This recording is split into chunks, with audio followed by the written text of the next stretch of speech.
Et bonjour, bienvenue sur la chaîne de Fredo Custo. Comment allez-vous les amis? Bien j'espère. Aujourd'hui je vous prépare une recette complètement dingue, un foie gras de la mer. Et oui, un foie gras de la mer. Et pour ça il nous faudra du foie de lotte, du piment d'Espelette, de l'armagnac, du poivre et du sel. Et c'est tout. Et je vais vous faire la même recette en fait que je fais avec le foie gras, le vrai foie gras de canard. Allez, on commence, vous allez voir. Bon, j'ai un petit peu de ménage.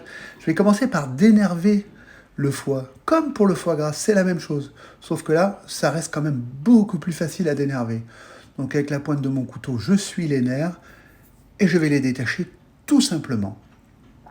Allez, je m'y attaque. Jusqu'à là, franchement, vous allez voir, c'est super simple. Puis c'est vraiment une recette qui change, quoi. Je veux dire, c'est vraiment pas quelque chose de très connu. Et franchement, le résultat, c'est pas mal du tout. Ce qui sera très important, je vous expliquerai après, c'est quand je vais justement faire mon boudin. Parce qu'on va faire des boudins comme je fais mes foie gras. Comme je ne sais pas si vous connaissez la recette, en tous les cas, je vous la mettrai dans la barre de tâches avec les ingrédients. Ma fameuse recette du foie gras. Voilà, et toutes les parties qui sont un peu rougeâtres, il faut les enlever aussi. Parce que c'est pas très joli. Voilà. Donc là, c'est bien énervé. Je vais couper des morceaux. Pas trop gros. Même quelques-uns, peut-être que j'ai coupé un peu gros. Je vais les recouper. Voilà, celui-là. Voilà, c'est bon. Allez. Vous voyez, c'est pas mal. Donc, 2 cuillères à soupe d'armagnac, un quart de cuillère de piment d'Espelette, du poivre, du sel. Si vous n'aimez pas l'alcool ou si vous n'aimez pas l'armagnac, vous pouvez mettre du Porto. Et si vous n'aimez pas l'alcool, vous mettez une belle grosse cuillère à soupe de citron. C'est pas mal du tout aussi. Donc là, vous voyez, c'est déjà fait. Hein. Là maintenant, je vais le laisser reposer un peu. Vous voyez un peu à quoi ça ressemble. Voilà, une bonne heure au réfrigérateur. Voilà, bon là c'est la magie du cinéma, vous allez voir. Hop, ça y est, boum, 1 heure est passée. Alors je prends mon papier film étirable, ça c'est vraiment génial, pour faire les boudins ça va être très bien.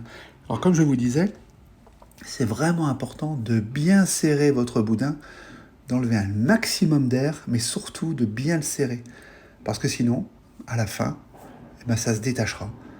Et pour que ça reste bien comme un foie gras justement, il faut bien le serrer. Donc là, je fais un petit boudin parce que j'en fais un deuxième pour ma mère. Donc là, je fais un petit boudin et puis l'autre boudin, ce sera pour moi, enfin pour nous. Et alors, vous voyez, je le serre bien. Voilà, j'enlève de l'air, je le serre, je rabats les côtés. Hop là. Regardez, hop, je le fais tourner, tout simplement. Là, je rabats et je le replace encore une fois. Il faut vraiment que ça soit hermétique. C'est pour ça que je vous dis, dès le départ, on enlève l'air, on presse bien. Là, c'est bien hermétique. Allez, coupe. Maintenant, on va passer à la feuille d'aluminium. Donc là, vous voyez, je le serre, je rabats les côtés. Et quand je vais mettre ma feuille d'aluminium, ben, les rabats, en fait, seront sur le bas. Et pareil, on serre, on rabat le côté. Voilà, comme ça. Je roule encore 1 ou 2 tours, ça suffit. Allez, hop, je fais comme un bonbon. Je le ferai un petit peu après. Allez, on s'attaque au deuxième. Donc là, il me reste un petit peu plus de foie.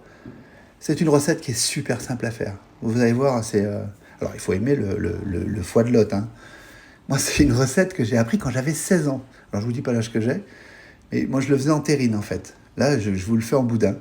Et c'est une première.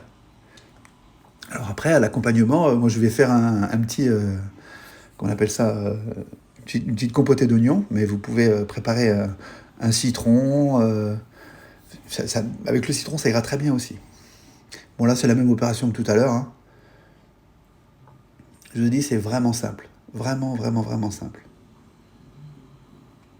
Allez, c'est bon. Pareil, là, je rabats mes côtés. On passe à la feuille d'alu. Allez. Il faut vraiment que ça soit rabattu à l'intérieur. Voilà. Que ça soit hermétique. Parce qu'on va les cuire dans l'eau. Vous allez voir, c'est une simplicité. Allez, c'est bon. Allez, je roule ça comme un bonbon. Je vais me refaire l'autre. Voilà, bien serré. Allez, on met de côté. Et je vais mettre de l'eau à bouillir. Voilà. Je couvre. Voilà, parfait. Bon, là, ça bout. Donc, je mets mes boudins à l'intérieur. Je sors du feu. D'abord, je sors du feu, c'est important. On arrête le feu. On sort du feu, on met les boudins, on couvre avec une assiette pour que ça trempe bien à l'intérieur. Je couvre. Voilà. Et je laisse jusqu'à ce que ça soit froid. 4 heures. Voilà, là c'est froid. Et je peux les sortir. Voilà, impeccable. C'est parfait. Allez hop. Là, de l'eau glacée, je vais rajouter, j'ai des pains de glace. Vous savez qu'on part au pique-nique avec. Voilà, je rajoute ça pour que ça soit bien frais. Ça va arrêter complètement la cuisson. Là, à la base, nos boudins sont un peu mous. Mais ils vont devenir durs, vous allez voir. Donc là, je laisse minimum 30 minutes. Vous pouvez même laisser 1 heure si vous voulez. Voilà, les 30 minutes sont passées. Et on va mettre ça au frigidaire pour au moins 24 heures. Allez, c'est parti. Et là, la magie du cinéma, évidemment, 24 heures plus tard, voilà, on va pouvoir déballer. Donc, par contre, on déballe, c'est délicatement.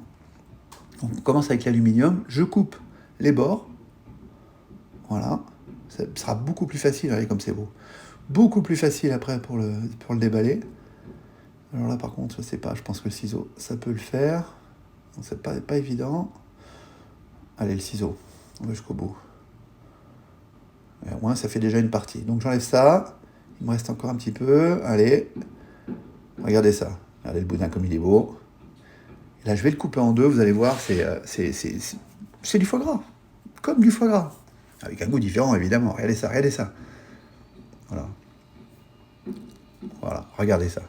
Et je vous signale juste comme ça que le foie de l'autre, c'est 10 € le kilo. Et c'est vraiment intéressant.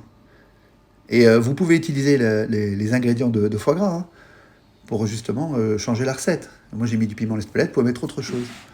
Et voilà. Et sur cette recette, que j'espère vous a plu et vous a étonné, et j'attends vos commentaires et éventuellement des pouces, que je vous souhaite un bon appétit, que je vous dis à bientôt sur la chaîne de Fredo Cuisto. Allez, là, j'ai fait ma petite... ça y est, j'ai oublié le nom, hein, compotée d'oignons, mes petits toasts, et je vais me régaler. Voilà. Allez, je vous dis à bientôt sur la chaîne de Fredo Cuisto.